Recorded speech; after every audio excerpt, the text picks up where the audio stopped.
వరద ముంపుతో ఆదిలాబాద్ జిల్లాలో పలు గ్రామాలు సమస్యల వలయంలో చిక్కుకుంటున్నాయి. 29 ఏళ్లుగా దేగాం ముంపు నిర్వాసితులకు పునరావాస సౌకర్యాలు కల్పించడం లేదని ఆందోళన వ్యక్తమవుతోంది. పునరావాస సహాయం అందించి ముంపును కాపాడాలనే డిమాండ్ వ్యక్తమవుతోంది.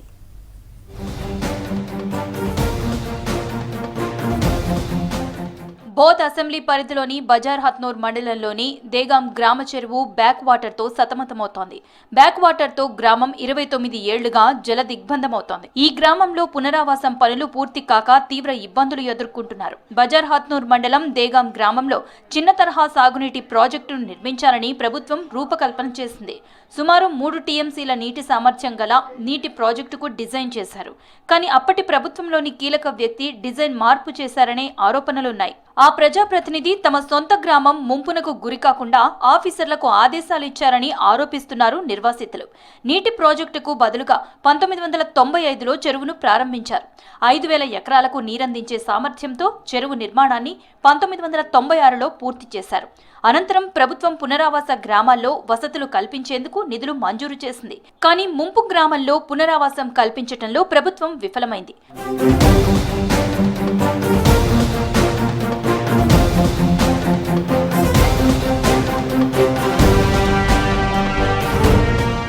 29 ఏళ్లుగా పునరావాస గ్రామంలో వసతులు కల్పిస్తలేరంటున్నారు నిర్వాసితులు. కేవలం కొందరికి ఇళ్లు నిర్మించి సౌకర్యాలు కల్పించకుండా వదిలేశారన్నారు. ఈ ప్రాజెక్ట్ తోటి మాకు సుమారు పడతలేదు సార్. అన్ని ఊటలు పలుకుతున్నాయి. వర్షాకాలం అట్లా పాములు వస్తున్నాయి పెద్ద పెద్ద. ఇక్కడ నుంచి వర్షాకాలం ఇంతకు ముందు గవర్నమెంట్ చెప్పినాము, వాళ్ళు పట్టించుకోలేరు. ఎమ్మెల్యే సార్ కూడా వచ్చి ఉండే తర్వాత చేస్తామని ఎవరు లేపరా, మాకు లేపలేరు. ఇండ్లు కావాలా మాకు సార్. మా ఈడికెళ్ళి లేపి మాకు అటు పిల్లట్లు ఇండ్లు వాళ్ళ ముందు ఎట్లా వెచ్చిరో అట్లా కావాలని మేము కోరుతున్నాం. ప్రాజెక్ట్ అయిన నుంచి సార్ పాములు తేళ్లు అన్ని మా ఇళ్లలో వస్తున్నాయి సార్. గోడలు పడిపోతున్నాయి, పాములు వస్తున్నాయి, మీద ఎక్కుతున్నాయి, పాములు మీదకెళ్ళి కింద పడుతున్నాయి. అదే బాధలలో మేము ఉంటున్నాం సార్. ఇల్లు కూలిపోతున్నాయి, గోడలు కూలిపోతున్నాయి, రేకులు లేచిపోతున్నాయి సార్. 10 సంవత్సరాలు అయితే ఆయ సార్. వాళ్ళకేమో లేపిండ్రు, మాకేమో సగం ఊరు లేపిండ్రు, సగం ఉన్నది సార్. వస్తున్నారు ఆవాని ఎలక్షన్ ముందర రాస్తారు సార్. ఎలక్షన్ అయితే ఏం అంటారు. మేము వచ్చి ఓటేయంగానే ఏం లేదు సార్. మాకు ఇట్లానే ఉండు. మొన్న మేము ఓట్లు బహిష్కరించి అందరం ఏకమై మేము ఓట్లు వేయకపోతే సార్ సీతక్క మాకు హామీ ఇచ్చింది ఇల్లు కట్టిస్తామని.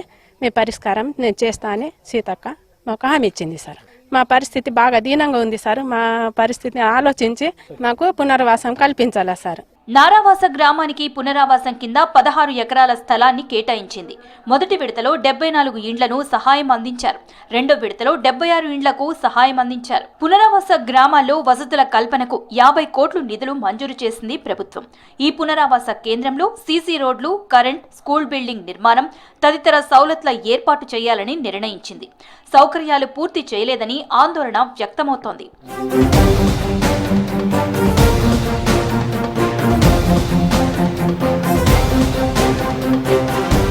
గ్రామ ప్రజలకు పూర్తి స్థాయిలో పునరావాసం కల్పించడం లేదని ఆరోపణలున్నాయి. వానాకాలంలో గ్రామానికి ఇరువైపులా బ్యాక్ వాటర్ చేరుతోంది. దీంతో పాములు, విష కీటకాలతో సావాసం చేయాల్సిన పరిస్థితి నెలకొంది. ముంపునకు గురైన గ్రామంలో అభివృద్ధి పనులను గత 10 ఏళ్లుగా గులాబీ పాలకులు పట్టించుకోలేదంటున్నారు బాధితులు. ఆఫీసర్లు ప్రజాప్రతినిధులకు ఎన్నిసార్లు చెప్పినా ఏళ్లుగా సమస్యలు పరిష్కారానికి నోచుకోవడం లేదని వాపోతున్నారు. పునరావాసం పూర్తి చేయక ఊర్లో అభివృద్ధి పనులు లేక అవస్థలు పడుతున్నారు నిర్వాసితులు. 30 మీటర్ తీసుకొని మరలా ఇట్లా పొడుపు సర్వే చేసేది ఇడిసబెట్టి ఇట్లా సర్వే చేసిండ్రు. అంటే మొత్తంకి ఆ కాడికెళ్ళి అటు 100 మీటర్ పోయింది. ఇది సార్ ఇది తప్పు చేస్తున్నారు. మీరు 100 మీటర్ ఇట్లా తీసుకోవాలా, మళ్ళా తర్వాత మీరు ఇట్లా తీసుకుంటారా అంటే మంచోళ్ళది ఇల్లు పోవాలని మీరు ఉద్దేశంతో ఇది పని చేసిండ్రు. అప్పటి ఎమ్మెల్యే దానికి ఒక లెటర్ పెడితే అయిపోతుండే. మరి ఆ ఎమ్మెల్యే లెటర్ ఇవ్వకపోవడంతో అది ఆగిపోవడము, మరి ముంపు బాధితులు అట్లా ఉండిపోవడము, మరి ప్రతి సంవత్సరం వరదలు రావడము. ఈ శాశ్వతంగా ఈ గ్రామాన్ని తరలించి న్యాయం చేయాలని చెప్పి ప్రభుత్వానికి మేము మనవి చేస్తున్నాం. పూర్తి స్థాయిలో ముంపుకు గురైనప్పటికీ ఇప్పటి వరకు పూర్తి స్థాయి శాశ్వత పునరావాసం కల్పించలేదు. ఈ 25 సంవత్సరాల నుంచి ఇదే ప్రాబ్లం ఇట్లా ఎదురవ్వడం వల్ల మా సమస్య ఎంత తీవ్రమనంటే అనేక రోజుల నుంచి పాముల వల్ల, తేమల వల్ల, వర్షాకాలం నీళ్లతోటి అనేక ఇబ్బందులు ఎదుర్కొంటున్నారు. మంత్రి గారు మా సమస్యను గుర్తించి మాకు శాశ్వత పునరావాసం కల్పిస్తారని ఆశిస్తున్నాం. ఏళ్లుగా పునరావాస సమస్యలను గత పాలకులు నిర్లక్ష్యం చేశారనే ఆగ్రహం వ్యక్తమవుతోంది. కాంగ్రెస్ సర్కార్ స్పందించి సమస్యలు పరిష్కరించాలని కోరుతున్నారు నిర్వాసితులు.